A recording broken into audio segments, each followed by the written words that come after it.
We're gonna talk about faucets and sinks. The cool thing about using the 5-in-5 system is you can use whatever faucet you want. So if you wanna get decorative, you wanna get cool, go ahead and go crazy. One thing I like to tell people is there are some faucets where you see where it actually connects to the counter and how far it sticks out.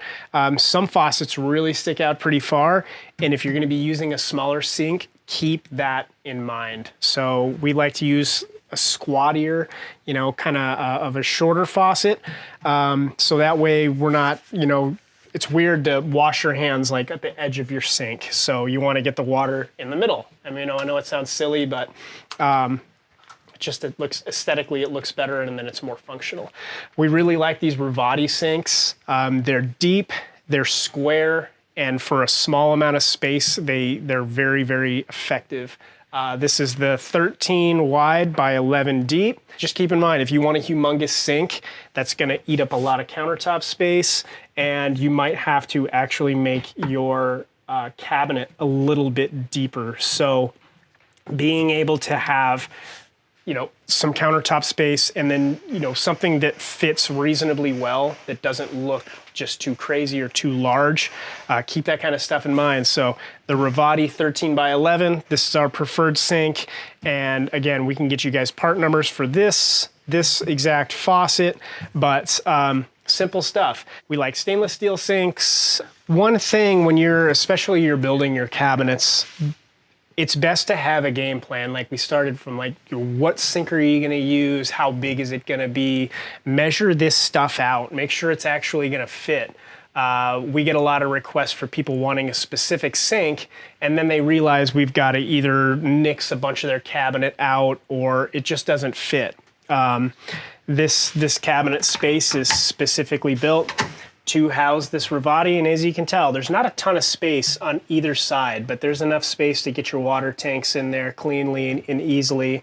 But if you have a big sink and it is barely fitting, that's gonna create a very, very small countertop on this side, and which can lead to cracks or it's just not being very stable. So definitely work through this, get drawings, get this thing all planned out. Spend more time planning than you think you need to actually plan. It sucks when you have everything situated, everything ready to go, and the pieces that you want to use are just not fitting. So just think those 40 steps ahead. Do the best you can to think about each and every one of these steps before committing to building something big. That's probably one of the more painful things about DIY, is to put something together and realize it doesn't work, take it apart and start over. What's really cool about this stuff, we've made it really easy on ourselves. Everything is cut by a CNC machine, which is basically a robotic saw. So this stuff is all built inside of a computer software, and then it's sent to the machine and it's all cut out. So it's very precise, and it's manufactured just so it goes together the same way every time. If you don't want to do these cabinets, we sell this exact same cabinet on our website, and we can ship these things out. You can come pick it up at the shop for free. But if this seems like it's a little too much of a headache, all of this stuff can be bought from us, and it's ready to go with all your pilot holes. So that way you just kind of plop everything in. It's a little bit less of you don't have to think too much about how the process goes. You just need to put it together and put it in your van. Cabinets can be a big thing, and we're gonna go over some ways on how you can assemble your own cabinets without using a bunch of framework and stuff like that in some later chapters.